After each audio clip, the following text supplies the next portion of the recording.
All right, welcome to Halitics. So glad to join you today, and I'm really psyched to have a brand new guest, somebody I've never spoken to on Halitics, Elissa Laitin. And you can see there we've identified you, Elissa, at your per your request as a Jamie Raskin resident. We'll talk about why that's relevant, and as an MCPS, Montgomery County Public School parent.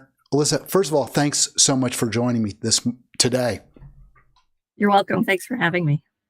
Well, I saw you in this video and I recognized the woman, but I couldn't place the name. And I want to give a quick hat tip to Ed Fishman for saying, oh, that's Elissa. So I was really pleased I was able to reach out to you. Before we get to the video, you can see your image there, sort of the bottom left of that promo I put together. Let's start with that question. We're going to try to answer it today. But let me just throw it out at you. Are progressive Democrats doing anything to protect Gaza? I first wrote it, are progressive Democrats doing enough to protect Gaza? And then I thought, maybe anything is a better word. What do you think? Is it enough or is it anything? I think it depends on who you're considering a progressive Democrat. What Democrats like Rashida Tlaib, Cori Bush, Ilhan Omar, and others are trying to do, how they are speaking out is quite a bit different than what other so-called progressive Democrats like Jamie Raskin are doing. Thus, the action that we're going to talk about and the photo of me that you've posted.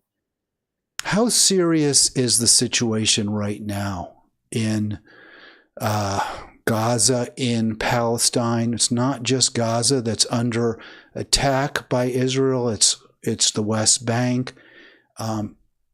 We've heard the word genocide used. I generally go with genocidal acts. That seems to be pretty or less maybe controversial. Would you say it's fair at this point to characterize the Israeli response or the reprisals by Israel to the October 7 attack or their ongoing treatment of Palestine over the past 20 plus years or even longer? Would you say it's fair to use the term genocide, as fraught as that word is? Yes, it's clearly fair. It's clearly genocide. Those who are experts on genocide, I'm Jewish, Jews like myself, are calling it genocide. People who are survivors of the Holocaust or whose immediate family members survived the Holocaust are causing it genocide. There's no doubt in my mind that, unfortunately, that's what this is. Do you worry when using that term that you may just immediately turn off people who might otherwise be sympathetic to the cause, to the plight of the Palestinian people? That's one argument that I've heard, that word can be turn off. But I tend to look at it from a different point of view, which is that, you and I both know how politically fraught it has been in America to talk about Palestine and speak up for Palestinians, to criticize Israel. And so people lost their jobs, etc. So there's a lot of fear about speaking up for good reason. And I believe firmly that courage is contagious. And so the more of us who speak up and use the correct language, like genocide, the more that can give courage to others to do so. So if we shy away from the reality, if we shy away from the, emotionally fraught, difficult terms like genocide, then that is going to lead to just more suppression of speech, more fear, if no one is brave enough to speak the truth out loud. So those of us who feel that we are able to speak the truth, I think that we have an obligation and a responsibility to do so. So that's why I call it a genocide, and I'm not going to mince my words. We have peace activist Elissa Laitin with us today on Halitics. By the way, please click like, please click subscribe. It's really, really important for distribution of this video, and I think it deserves wide distribution, if I do say so myself. Just so folks understand how bad things are right now, and we've seen this for, I guess now it's been 4 months, October, November, December, January, 5 months. 5 months of Israeli it's not a war. A war is you have two states, you have two armies. It's Israel just slaughtering Palestinians. One out of 73 now dead, mostly women and children. The men, by the way, mostly civilians. Their lives obviously just as important as anyone else's in the region. But we say women and children because I think the general tendency is to say, okay, they're least likely to be combatants, right? But what Israel's doing is also creating more enemies. As many people as they kill, there are going to be more people who hate Israel and want to take revenge against the people of Israel, and frankly, against Jews as well. It's often used, people equate Israel with Jews. And when they do that, they say, well, they killed all these Jews on October 7th, the Hamas, they're anti-Semites, they're Jew haters. When you do that, when defenders of Israel and of Jewish people do that, they are actually basically sending a message, okay, we are the same as Israel. We're part of your persecution. We are your persecutors. We're your oppressors. Yeah, you've put that very well. I've definitely said that numerous times to multiple people that, the constant conflation of Israel with Judaism, and then with Israel, slaughtering so many Palestinians makes Israelis less safe and makes all Jews wherever they are less safe. And there are, I'm not Israeli, but there are plenty of Israelis who are saying just that as well and who agree with us on this. So I completely agree.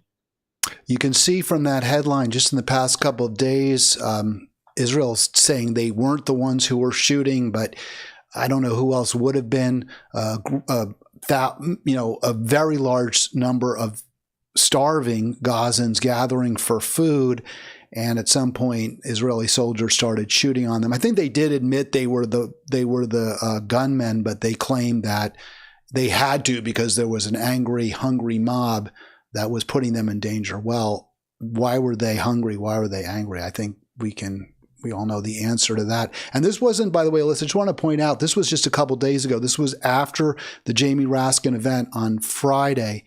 But just before it, I hope I can get this slide up real quick without messing everything up. I always have trouble with some of this. Let me see if I can do it correctly. Just last week on the 20th, last Wednesday, Israeli forces also killed and wounded killed one Palestinian, at least one, and others waiting for food aid in Gaza. So this is, even people who are just desperate to eat are now at grave risk of being killed by the Israeli Defense Force, as they're called, the Israeli Defense Forces. And I think, absolutely. And I think this is a good reminder, unfortunately, of how brutally repressive Israel has been of Palestinians for many years. Clearly, it makes sense that the talk is really about since October 7th this, since October 7th that, right? Which completely makes sense. That's the date of, when a large number of people were killed by Hamas. But in terms of Israelis, massacring Palestinians, killing and injuring them, there have been many of these since well before October 7th. This has been going on for a long time, and not just in Gaza, as you know, but also in the West Bank. And, as so often happens, conventional wisdom, mainstream media expects people who are oppressed to be perfect victims, right? They should always be angelic. They should never complain. They should never throw stones, etc. And so anything like, people who are starving and on the brink of death, rushing a food truck, which is 100% to be expected, that's, Israel's going to say that's their fault for, for, rushing the food truck and quote unquote, putting people in danger. During the March of No Return, Israel shot and killed a number of Gazans. Gazans who have been out at sea trying to fish have been shot at. Palestinians in the West Bank over the years have just been brutalized by the IDF, by settlers, with Israel and the IDF doing nothing about it. So yes, so this awful flower massacre happened the other day. There were massacres before that, and just a couple and a long line of many massacres of Palestinians by Israel. And I don't know if you wanted to talk about this, but it's important to mention that Israel is the one that is the state that is killing Palestinians. Like you said, this is not a war. And when you read the mainstream media, there is a lot of passive tense, where if you read a headline, you wouldn't even know who is shooting and killing and shelling Gazans. Which is, just more evidence of the anti-Palestinian bias that we see way too much of in the U.S. All right, so we have Elissa Laitin with us, and I put that the tweet, I guess, or X or whatever it's called. I'm not sure what the noun is for tweets today, but you were one of those protesters, and I just honor that because, one of the things I'm always trying to talk about here are ways to make things better, ways for us to do things, and you did it. You took action. And I just, what was may I ask if I may, what the genesis, the impetus was for you and your fellow peace activists to, go to this event? What brought it to your mind? When did you say to yourself, well, we got to go there. We got to do this. If you can kind of walk us through that a little bit. Sure. Well, I and a number of other activists in Montgomery County that I know across the country firmly believe that, when your representatives are not representing you, when,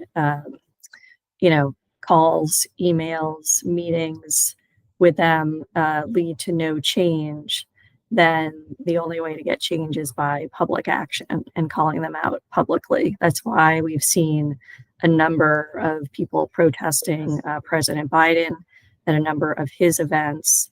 It's that kind of pressure that amazing, Palestinian American activists and their allies have been taking part in. Since Israel started retaliating against Palestinian civilians, calling for ceasefire. You have a lot of elected officials using the word ceasefire now, in different ways and sort of meaning it differently depending on how they're saying it. But the reason they're doing it is because of all the public pressure. There was, nobody was using the word ceasefire, or very few people were, on October 8th, 9th, 10th. And the reason that has changed is because so many brave activists, many who are Palestinian and Muslim and Arab themselves, have been putting public pressure on their elected representatives. And so considering where we are right now with the U.S. still arming Israel, still sending aid to Israel, even though constituents have met with Raskin, called, emailed him, and nothing has changed. We felt that his campaign kickoff event, a very public event among his supporters in Montgomery County, was a really good place to publicly protest and try to get our message across, because these are desperate times. This is genocide. So we literally have to it's our responsibility especially I feel my responsibility as a Jew to do whatever we need to do to put this kind of pressure on our elected officials. All right, we'll get to more of what you were just saying, but let's watch the video here. And I often interrupt these videos, so I may do that at various points as well. All right. We're going to talk about it. Thank you for coming. Stop arming Israel. Stop genocide. So there you can recognize Elissa's voice, and she is standing there holding that sign. Now, how did you get up on stage? That was something, actually, Sabby Sabs, another host, pointed out. You went right up on stage, which was really awesome. So, well, speaking to any, activists out there, folks who are thinking about doing their own disruption, the trick is to get to an event as early as possible. And there were chairs set up for this event. So we arrived as early as possible and sat in the front row, and, had those small banners folded up and hidden under our clothes. So that's how we did it. And a couple of us, had a cue to be the first to go up. So we just stood up, walked right up onto the stage a few feet away. It's not, again, anyone out there thinking of doing the same thing at a similar event, it wasn't that difficult. It required planning. So you definitely need to plan in advance. But because we had planned really well for this action, it was not difficult to do. All right. And you have a history as an organizer, so you've done this before with DSA, Democratic Socialists of America. We'll get into that maybe a little bit later, but let's go back to the video. All right. Are you guys psyched to be here for the 2024 election? And he's just trying to ignore you at first. And then they're pushing you off stage. You know what? Let me just please leave her alone for a second. I love the way he says, leave her alone for a second. Like, it's okay, but let me just, before you continue to push people around, let me just respond. What was your sense that there was any real kind of interest on his part to have an engagement with you, or was this just his way of trying to, I guess, grandstand or win the crowd over, if you will? Not surprisingly, I was kicked out pretty quickly. So I wasn't there for everything that he said. I had to watch some of it on video later. At first when he said, leave her alone for a bit, I thought he might just say something vague like, look, people can disagree, it's freedom of speech, and then, give a little spiel. But additional people stood up and, disrupted him after I and the other woman you saw there were kicked out. And he clearly got more and more agitated because, what he was saying, even as I was being led out, he started yelling at us, to be honest. Like, I don't know you. I don't know these people. I don't know who they are. They're just here to disrupt us. At one point, he said, they're just here to disrupt a room full of true blue Democrats. Yeah. Let me just play. Actually, I'll play that. I should have played more of it, Elissa. I just sort of wanted to get your vibe, what the vibe was from you guys at that moment. But we'll just go through the rest of this. There's not much more. Let me just grab the bull by the horns. I'm sorry.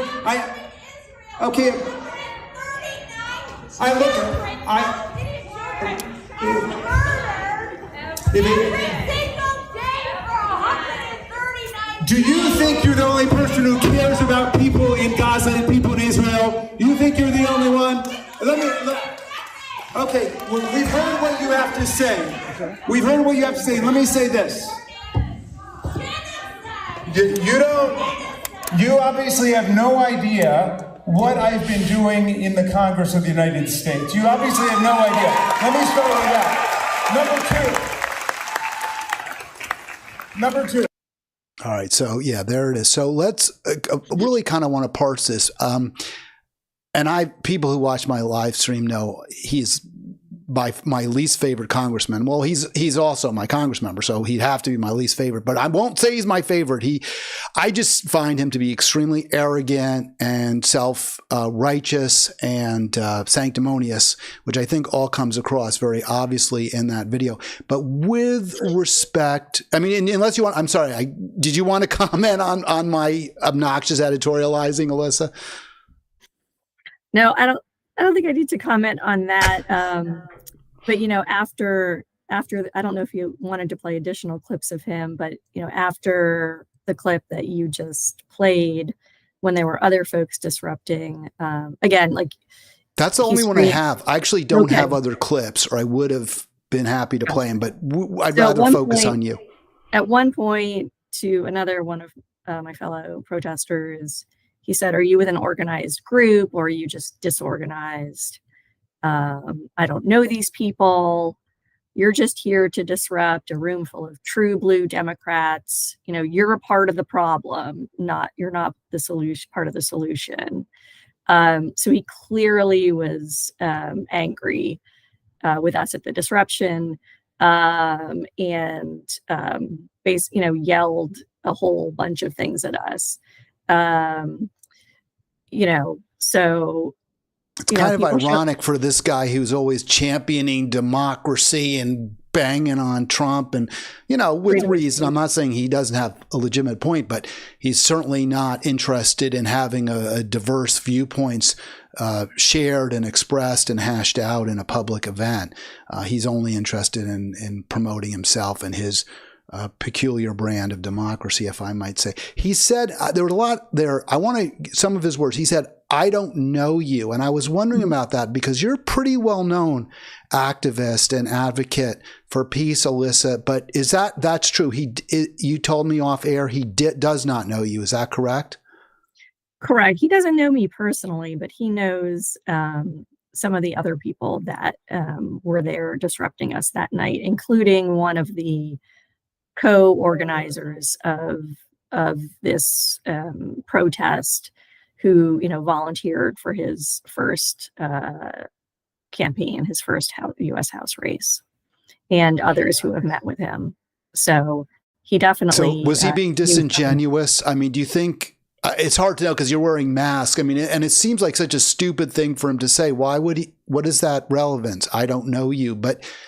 Was it also just false? I mean, to the point where he must have or should have known pretty well who some of you were? I mean, it's hard to say, like he was speaking out in what seemed like anger. There were a lot of people there. I don't know if he could like really tell who we were or not in the moment. It wasn't, it was not like a quiet moment where he had time to sit down and take a look at all of our faces. So my guess is that he was angry in the moment. I didn't have a mask on, and he didn't recognize me because he doesn't know me. So I think that's all that was. But I think, what's, more important is that, the reason why we were there isn't just because, he, voted on one bill that we didn't like or something. He is a top Biden surrogate. He's a very powerful congressperson in the House. He is not, some random newbie who has no power. And so, with this genocide going on, with clearly a ceasefire, a permanent ceasefire is clearly necessary to save lives. We need to stop arming Israel and sending funding to Israel. All things that Raskin can advocate for in the House, can advocate for with President Biden, because of their close relationship. So, it was really a bigger picture. Like, Palestinians are dying every day. Israel is killing them, and Israel is starving them. The United States is like the only state in the world that has the power and the relationship with Israel to be able to stop them. We've done it before under different administrations. And so if, top Democrats wanted to pressure Biden, they could. And if Biden wanted to force things with Israel, he could. And so that is clearly not happening, which is, one of the reasons why we disrupted Raskin's campaign kickoff the way we did. He sort of arrogantly proclaimed, "You don't know me, or you don't know what I've been doing." But I think you know him very well. Let me just, I think one of the bigger areas where he's fallen down is failing to be a co-sponsor of the Cori Bush bill, calling for an immediate de-escalation and ceasefire. That's relevant, but I think what you said is even more so. He could sign on to it, but speaking out and speaking directly to the White House, you believe would be far more momentous. Again, if the Democrats with the most power to put pressure on President Biden did so, it could change things. And, Biden himself could change what he's doing. Again, like I said, Raskin is a top surrogate for Biden. We have Raskin and others trying to push to get Biden reelected. And, their sort of main argument at the moment is that if Biden's not reelected, then Trump will win. And, again, if Biden loses the election because he refuses to stop arming Israel and funding Israel, then whose fault is that? That is the fault of the party leaders, not the voters. Each individual voter in America has the right to decide who they want to vote for. And, like you and I said at the beginning of this call, we're not going to vote for candidates who are refusing to do what needs to be done to stop this genocide. Well, let me ask you this, Elissa, because that's like the fear that they try to instill. Oh my God, you're for Trump. If you don't vote for Biden, then we'll get Trump. And I don't find that such a terrifying prospect relative to what we have now. I guess that's sort of my point. Is it fair to say, well, yes, Biden's really bad on this issue, but yes, he's much, Trump's totally out there. We can't even consider Trump. I mean, what do you make of that argument? Because to me, I'm like, well, wait, we've got genocide going on right now and we're focusing on Israel, but some of the other issues that really matter to me, like, for example, I'll just throw one out there, the climate holocaust. Biden broke Trump's record for most oil and gas extracted in 1 year, which was previously held by Obama. So I don't get this argument that somehow Trump is this completely different, qualitatively evil person versus who the Democrats are giving us. I mean, Trump is horrible and he's a fascist. And I definitely don't want him elected president again. But I'm not going to argue with people who don't want to vote for Biden for the reason of Palestine and or for any other reason. Again, people, there are, many Palestinians and Palestinian Americans in the United States, people who've lost many family members whose family members have been killed by Israel. So like I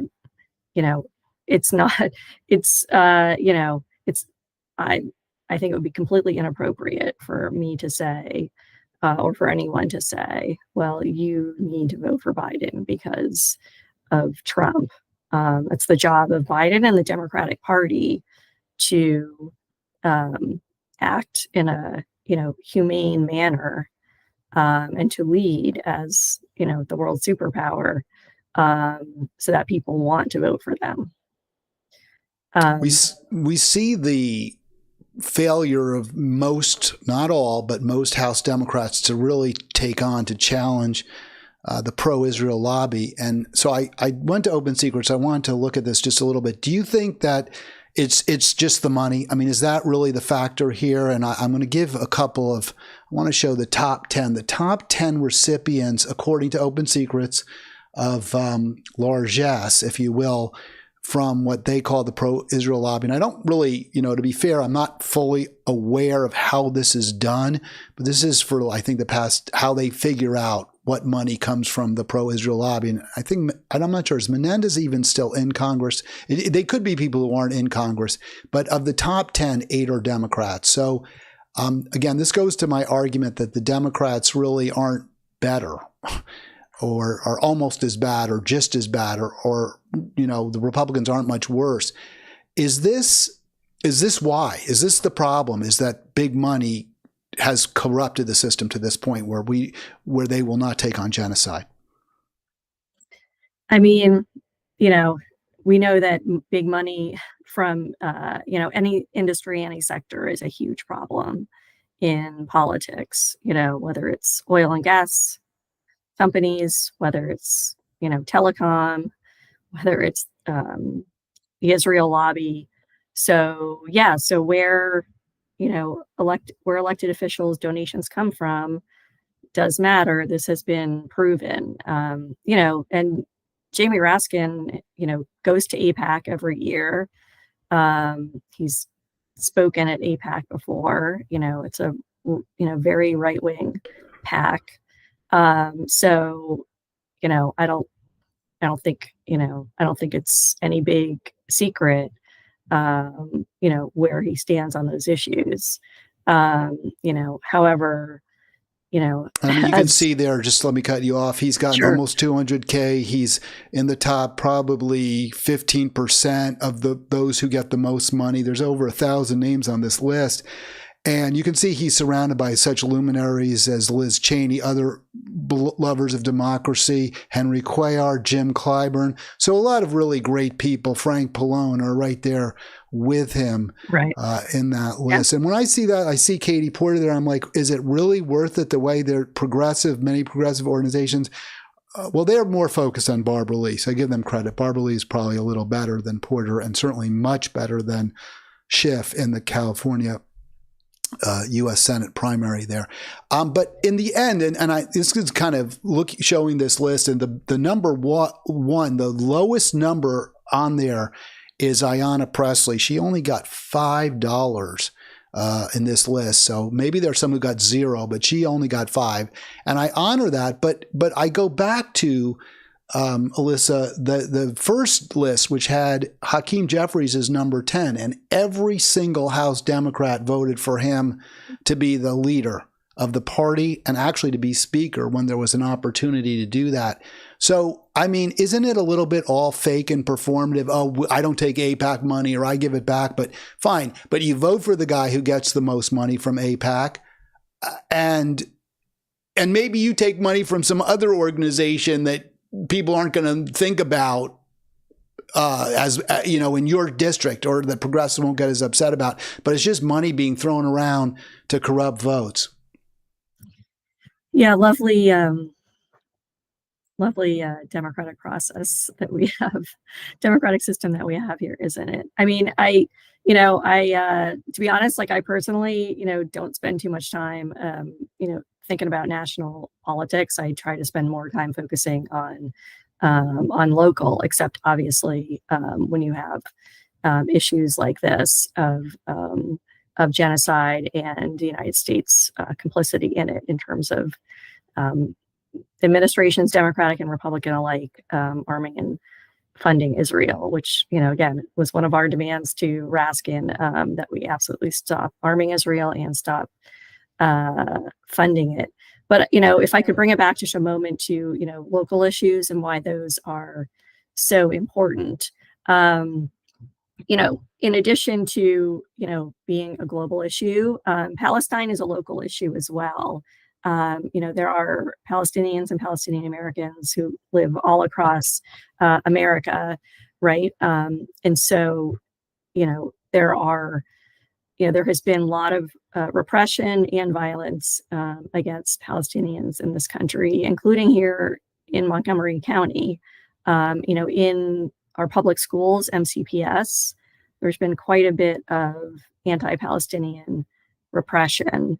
Your viewers may know that, several MCPS teachers are now on administrative leave for statements they made on their personal social media accounts in support of Palestine and criticizing Israel. So they're literally out of the classroom and cannot teach right now. There are students who have, told activists that their speech has been repressed. They've been told they can't use the word genocide. They can't use the word Zionist, whether in flyers or other things.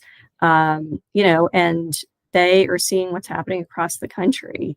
The Palestinian students who were shot in Vermont, the Palestinian child who was murdered in Chicago, the Palestinian American who was stabbed in Texas, and many other instances that were not quite as violent, but still completely threatening. And so these issues aren't just, it's not just what's happening across the ocean. This is happening here in our counties, in our schools, and 2 years ago, our own county council, affirmed a definition of anti-Semitism.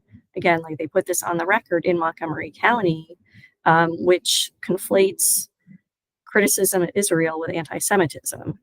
And, we talked about that a little earlier, about why that is so harmful and, dangerous to those who are Palestinian, those who are Muslim, and to those of us who are Jewish. And our own county council, they're all Democrats. Pretty much almost everyone on the council calls themselves progressive. So these are things we're dealing with here, and I have a student in MCPS schools. She's a freshman in high school.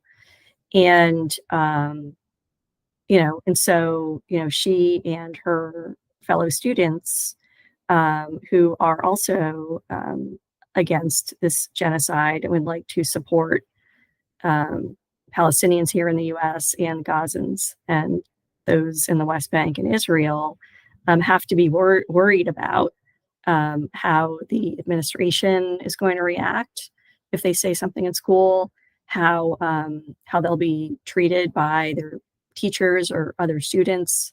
Will they be protected? If others threaten them.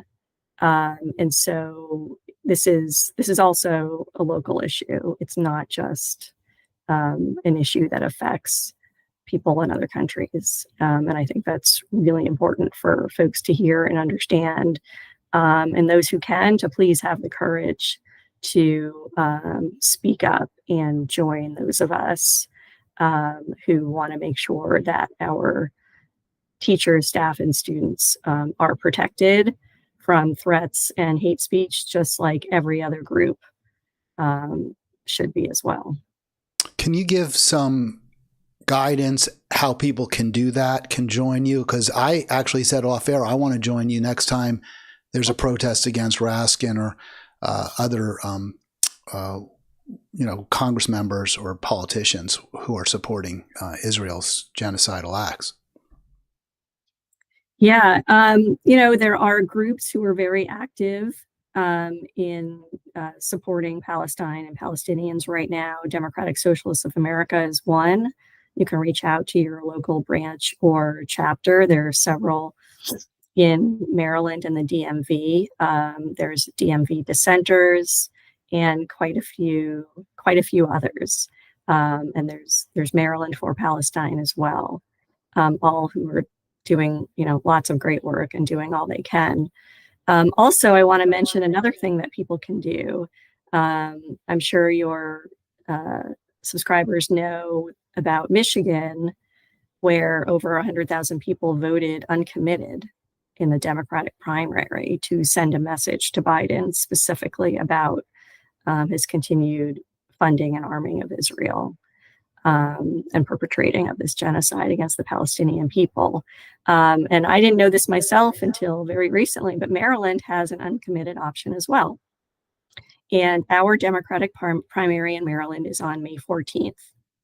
And if you are so moved, if you are registered as a Democrat, you have to register as a Democrat, and the deadline to register is April 23rd, you can vote uncommitted in the primary.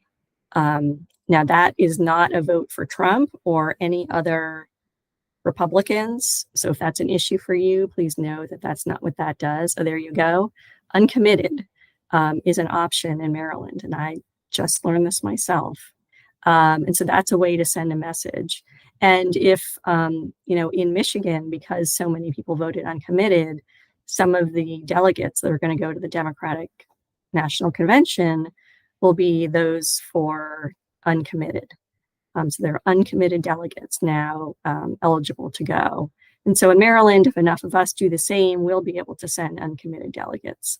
And again, that's one way to send a strong message. Getting up on stage and yelling at politicians in public is one way to take action, but it's not for everyone. But registering to vote in the Democratic primary in Maryland and voting in the primary on May 14th is another way to have your voice heard. And reaching out to some of the various groups that I just mentioned, asking how you can become active and engaged is another way. There's ways for everyone to get engaged. You can do public events. You can do things that are quieter. You can do things that nobody else, has to. When you vote, nobody else knows what your vote is. So there's many, many ways. I know that your viewers are as horrified as we are about the genocide of the Palestinian people. For someone who's Jewish like me, who was brought up learning about the horrors of the Holocaust, and we always said never again. For me and many of us, never again means never again for anyone, no matter who's perpetrating it. So let me jump in there for a little bit, Elissa, if I can, because you touched you touched a chord there, and I'm certainly was born Jewish. I consider myself cultural. Well, I am Jewish by birth, and I haven't converted to some other religion. But have you, because I have found, and I've been very disappointed, relatives who aren't even necessarily particularly religious are, seem to be all in for Israel. And I've heard comments like, well, your grandfather would be turning over in his grave if he heard what you're saying. And to me, this is like what you're doing, speaking out against the Israeli genocide, is like what we're supposed to do as Jews. That's our heritage, standing up for the victim, for the underdog, especially because we've been the victim for so often. And yet, I guess our tribal tie is stronger for so many than a kind of humanitarian history, if I can put it that way. Yeah, I think I've had to explain recently to a number of my friends who are not Jewish how many of us in America are raised in terms of the kind of propaganda and misinformation, some of it outright lies that were taught about Israel growing up. And some of us have had to, do a lot of work to learn more about the real, history of the occupation of Palestine, to sort of unlearn a lot of that. I highly recommend to your viewers to watch the movie Israelism. It's a documentary that came out last year that does an amazing job, sort of showing and explaining and highlighting how many American Jews are raised and the messages that they're taught. And it features a couple of sort of young adults who talk about how they were raised and sort of unlearning a number of the narratives and propaganda that when they sort of learned the truth and started learning different perspectives from, especially from people they never had been in contact before, Palestinian Americans at their college or what have you. And then, reading more history, et cetera, how it really changed how they thought about Israel and Palestine. So the documentary Israelism, I can't recommend enough. If you have, teen children, it's an excellent documentary for teenagers and young adults as well. Israel and Israelism, and if I get the link after the live stream, I'll go ahead and put that in the show description. Elissa, we've got about 15, 20 minutes left, and I want to get, again, kind of circling back towards messaging, sending messages to the Democratic Party. Certainly what you were trying to do was convey to Raskin that many of his constituents are very upset with his failure to really take on Israel's genocide. And obviously we saw a message sent to President Biden as well, similar message. In Michigan, you fail to confront Netanyahu. You fail to call for an end of all military aid whatsoever to Israel. I personally would like to see the U.S. Army deployed to the region to separate the Israeli Defense Forces from Gaza and to protect Gazans. That would be if I were president, that's what I would do. But I don't get to make that call. But regardless, you were sending a message. The people of Michigan sent a message. According to NPR, that message was received. I want to play this clip real quick, and then I want to ask you whether you feel that your sense is better than feel, if you believe that Democratic leadership really gets it. So let's go to the clip. In Michigan, a push to encourage voters to send President Biden a message about his refusal to call for a permanent ceasefire in Gaza. It may have worked. The group Listen to Michigan did not ask their followers to stay home from yesterday's Democratic primary. Instead, it asked them to vote for, quote, uncommitted. Well, statewide, just over 13% of voters did, taking a little of the shine off of President Biden's victory. To discuss the Michigan results and the campaign's direction going forward, we're going to bring in Mitch Landrieu, national co-chair of the Biden campaign, former mayor of New Orleans. Mayor Landrieu, welcome. Hey, how are you? Hey, I'm well, thank you. I want to say congratulations on winning the primary. And I want to ask, how worried are you about this many people voting uncommitted? Well, first of all, the president got 80% last night, on top of 96%, 90% in New Hampshire, and then, of course, in South Carolina, and then, of course, in Nevada. So the president continues to really hit it out of the park. Really, really, really strong night. All right, I want to stop it right there because that was my sense too, Elissa. Honestly, I was like, well, he got a higher percentage of Democratic votes than Trump got Republican. He won New Hampshire by a huge margin, even though he wasn't even on the ballot.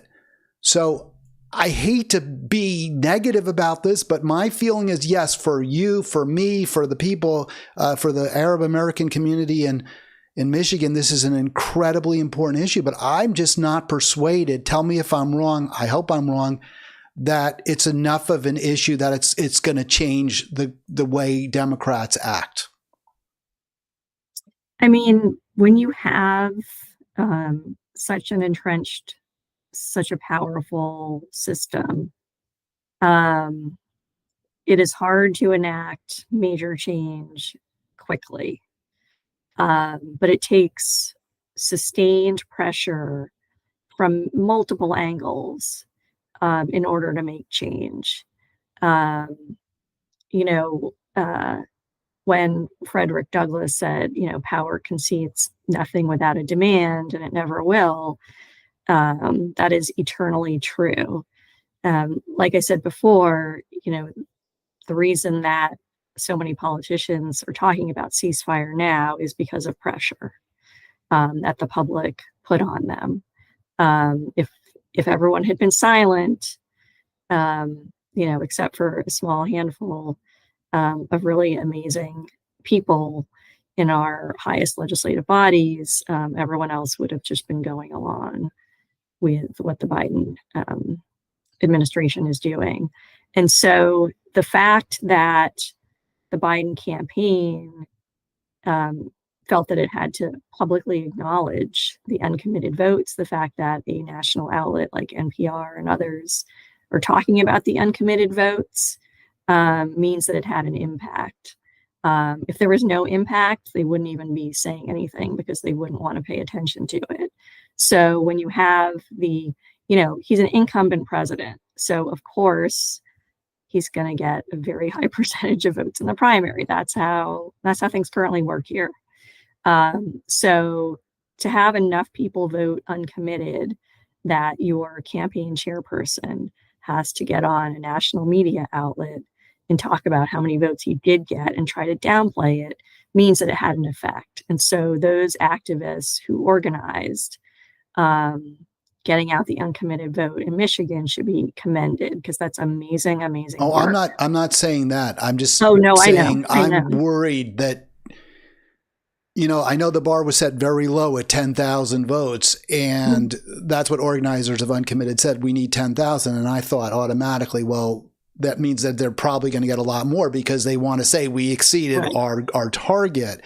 And 100 does sound like a lot. And it really could cost Biden the election, no question. I mean, I think he won Michigan by maybe a few thousand votes.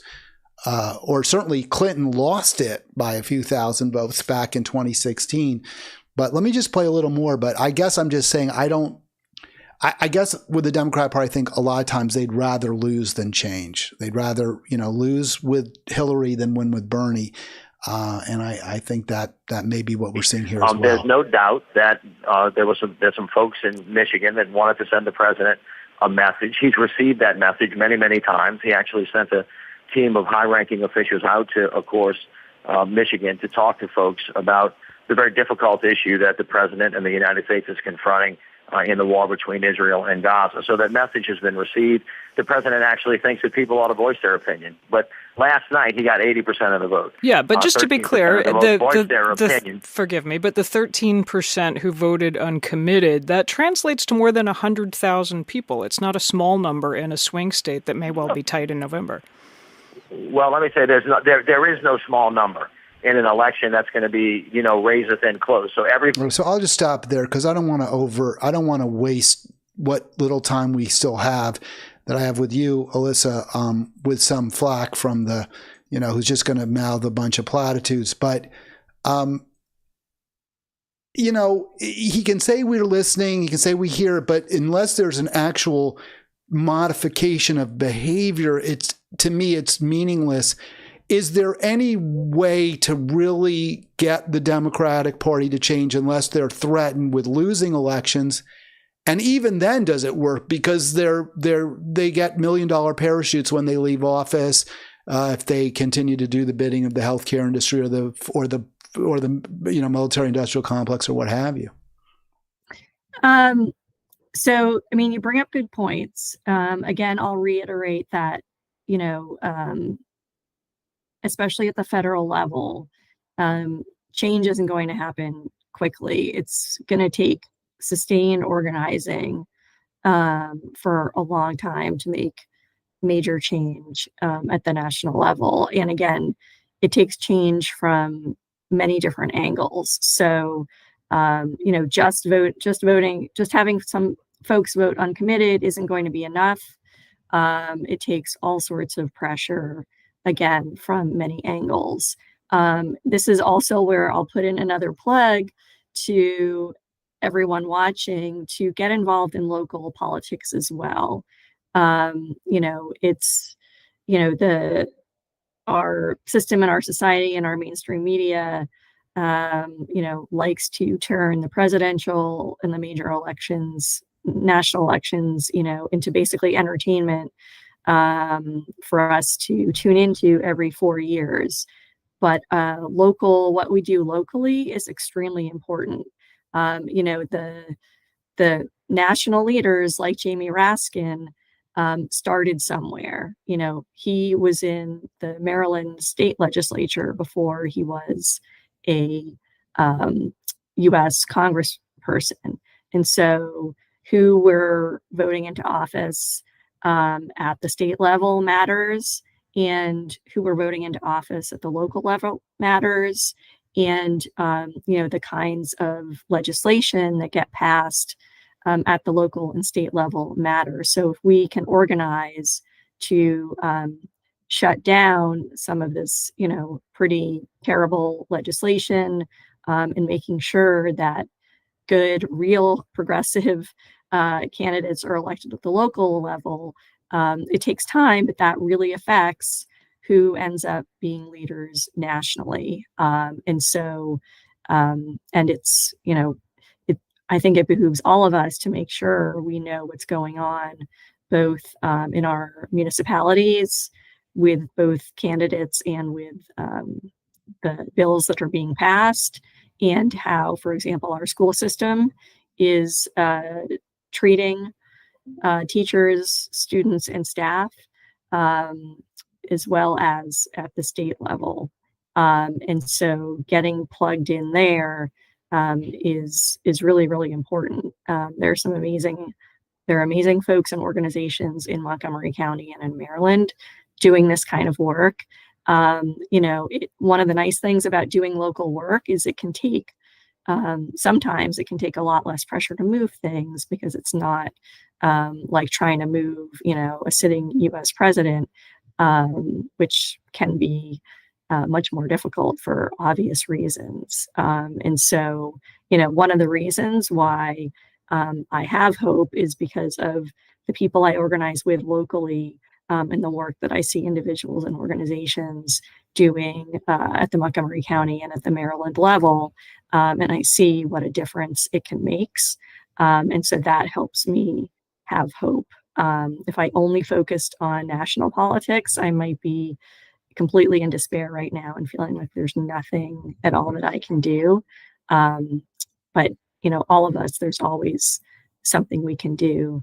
And it's obviously extremely painful to watch the genocide continue and Palestinians continue to be killed. But we can't give up. We have to keep going. The only way to stop this is to continue to organize and to keep going and speaking out in any way we can. And that includes also how we talk to and educate our children, even though that's something that's not going to change anything immediately. How I talk to my daughter about Palestine and Israel, I think is also really important. And anything anyone can do, no matter how small, it makes a difference. Well, I had a lot of different thoughts in response, but we're pretty much at the end of the hour, and you've been such a great guest, Elissa. I really don't want to overtalk you or go back. I want to leave it with your really wise words and valuable words, and a note of optimism as well. So thank you. Thank you so much for having me on. I'm so glad you're continuing to talk about this issue and raise this issue. Growing up, no one ever talked to me about Palestine or Palestinians, which is a real shame. And I hope that I hope there's going to be a real change in America, because Palestinian people should never have been oppressed the way they've been oppressed for 75 plus years. And the massacres and the genocide is absolutely unconscionable, unthinkable. And so I really appreciate that you're raising this issue. All right. Thank you so much, Elissa. And I'll be back on Monday. Everyone have a great weekend.